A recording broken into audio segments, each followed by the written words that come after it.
Hello बच्चा लोग, how are you all? This is your GS mentor Ashish Kumar Singh in front of you and here I am today again with a very important session students। और आज का जो session है students उसमें हम देखने जा रहे हैं what mistakes we should avoid while preparing for the JNV examination।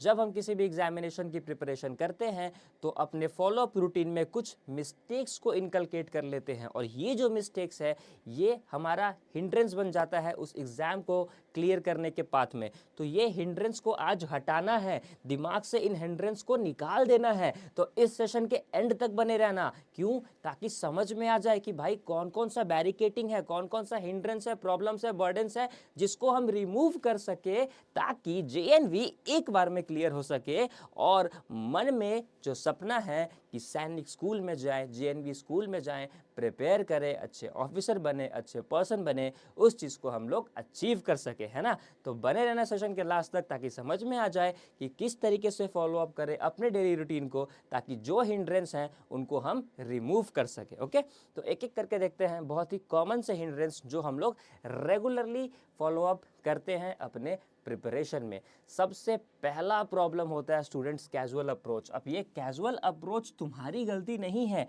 ये एजुकेशन में प्रॉब्लम आता है कैजुअल अप्रोच का। क्यों? क्योंकि हम कंसीडर कर लेते हैं स्टूडेंट्स कि जेएनवी का जो एग्जामिनेशन है वो एक काइंड ऑफ स्कूल एग्जामिनेशन है, राइट।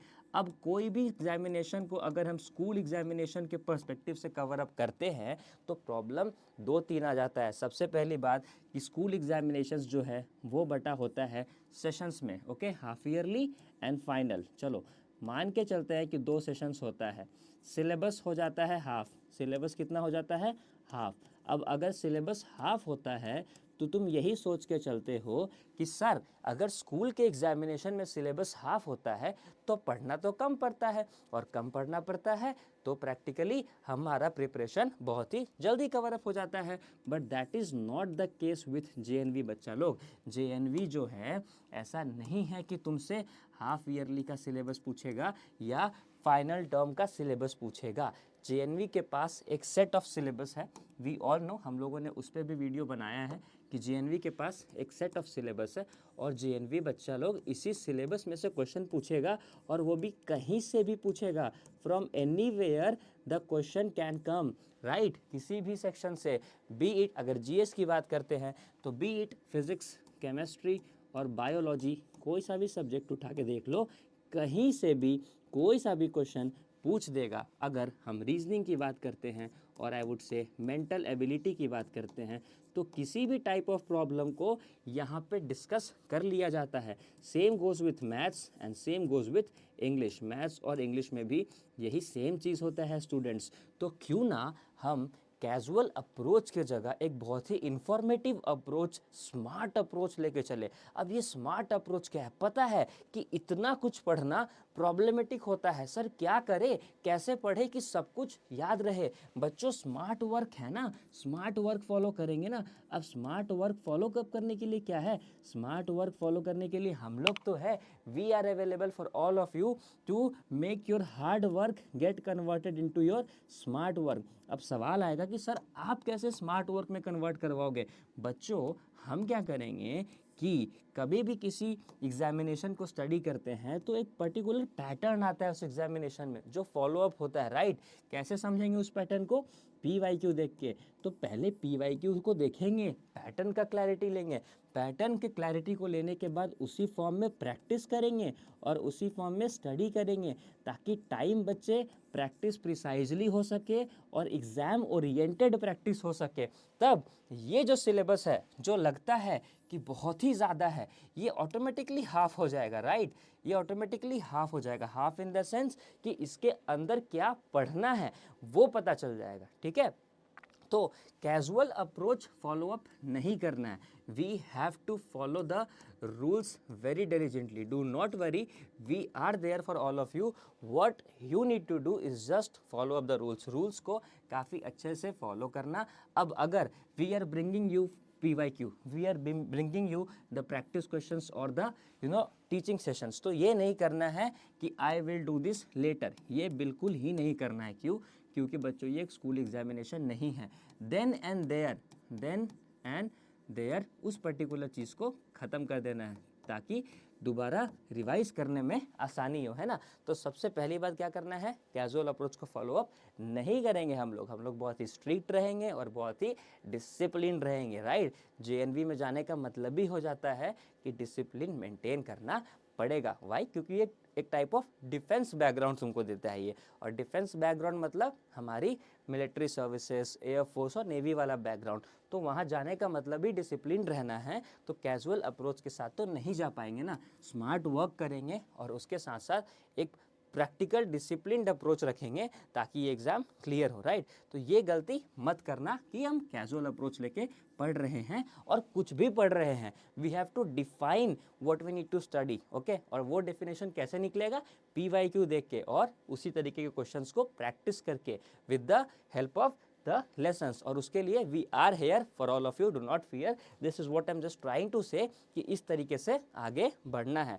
अब आगे बढ़ते हैं, do not prepare from multiple sources. Now supposedly suppose कि तुम लोगों ने PYQ देख लिया कि सर हमने PYQ देख लिया, हमें समझ भी आ गया कि लाइट जो चैप्टर है, लाइट से बहुत क्वेश्चन पूछता है फिजिक्स में, और उसके साथ साथ ह्यूमन रिप्रोडक्टिव सिस्टम से बहुत सारा क्वेश्चन पूछता है बायोलॉजी में, और एसिड बेसिस एंड साल्ट से काफ़ी सारे क्वेश्चन आते हैं केमिस्ट्री में।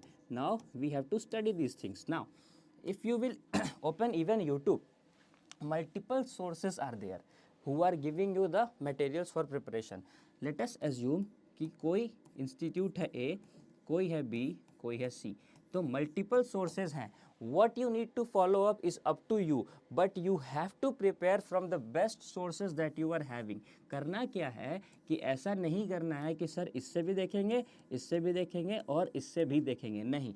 you have to follow at least one, एक प्रायर मैंडेटरी बेसिस पे एक किसी टीचर को फॉलो अप करना है, and following which you can do what, you can substitute another teacher in case of emergency, but not more than 2, and these 2 should be credible का मतलब ये होता है कि ऑथेंटिक होने चाहिए, अच्छा पढ़ाएं, अच्छे से समझाएं, चीज़ों को प्रैक्टिकली अंडरस्टूड कराएं, उस तरीके का पर्सपेक्टिव यहाँ पे फॉलो अप करना है।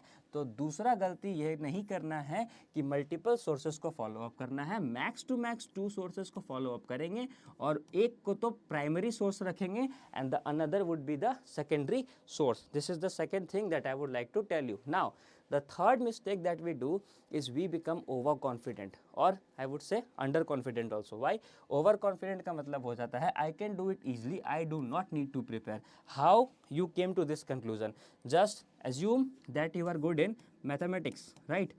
मैथमेटिक्स में तुम बहुत ही गुड हो, तो तुमने समझा कि चलो मैथ्स के क्वेश्चंस को तो मैं बहुत ही ईजिली डिकोड कर लूँगा, and when it comes to English और जनरल साइंस और रीजनिंग तो होगा क्या, I will easily decode them also. Why? Because I am good in maths. This is the general perspective of the students कि अगर एक दो सब्जेक्ट अच्छा होता है तो they think that they will easily clear the examination. But students just try to remember कि जो हमारा एग्जामिनेशन का पैटर्न है that keeps on changing from daily basis. आज ये एग्जाम में क्वेश्चन आ जाएगा तो कल वो क्वेश्चन पूछा जा सकता है, तो ये पैटर्न चेंजिंग जो है we have to keep that in mind also कि पैटर्न कीप्स ऑन चेंजिंग। तो कभी भी ओवर कॉन्फिडेंट या अंडर कॉन्फिडेंट नहीं होना है। हो सकता है दैट तुम ओवर कॉन्फिडेंट हो जाओ, हो सकता है दैट तुम अंडर कॉन्फिडेंट हो जाओ। So just keep a note of this particular thing also कि ओवर कॉन्फिडेंट या अंडर कॉन्फिडेंट नहीं होना है। हमसे ना हो पाएगा ये भी नहीं सोचना है, हमसे हो जाएगा ये भी नहीं सोचना है, हमसे ना हो पाएगा ये भी नहीं सोचना है।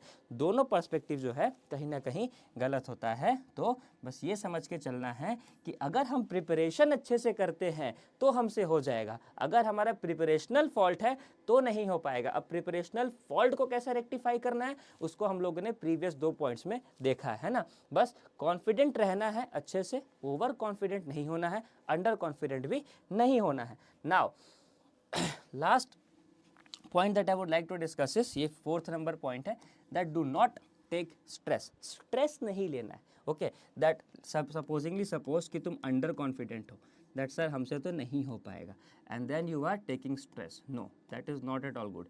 You have to be positive. बच्चा पॉजिटिव होना बहुत ज़रूरी है। चाहे लाइफ का कोई सा भी एग्जाम हो, be it the life exam also.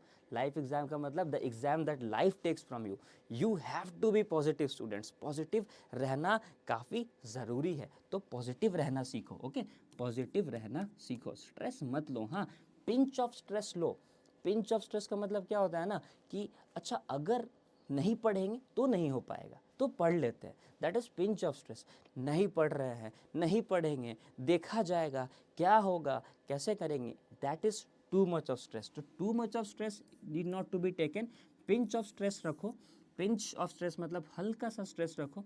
Okay, pinch of stress, और उसके साथ साथ थोड़ा पॉजिटिवनेस रखो कि हो ही जाएगा, क्यों नहीं होगा, आखिर भाई होता तो स्टूडेंट्स का ही है ना। What you need to do is smart work, casual approach follow नहीं करना है, डिसिप्लिन रहना है, स्ट्रेस नहीं लेना है। थोड़ा सा स्ट्रेस ले लेना मन करे तो, ओवर कॉन्फिडेंट नहीं होना है या अंडर कॉन्फिडेंट भी नहीं होना है कि होगा या फिर नहीं होगा। ओके, जस्ट स्टे पॉजिटिव कि पढ़ेंगे तो होगा, नहीं पढ़ेंगे तो नहीं होगा।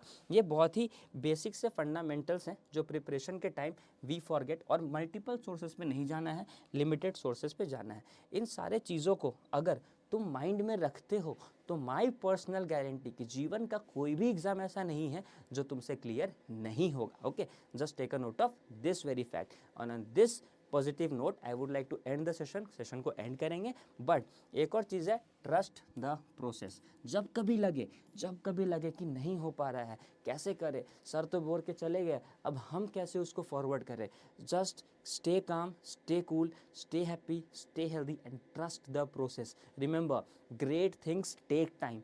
बड़े चीज़ों को होने में समय लगता है, so that is why I am saying trust the process. होगा, बिल्कुल होगा, ठीक है।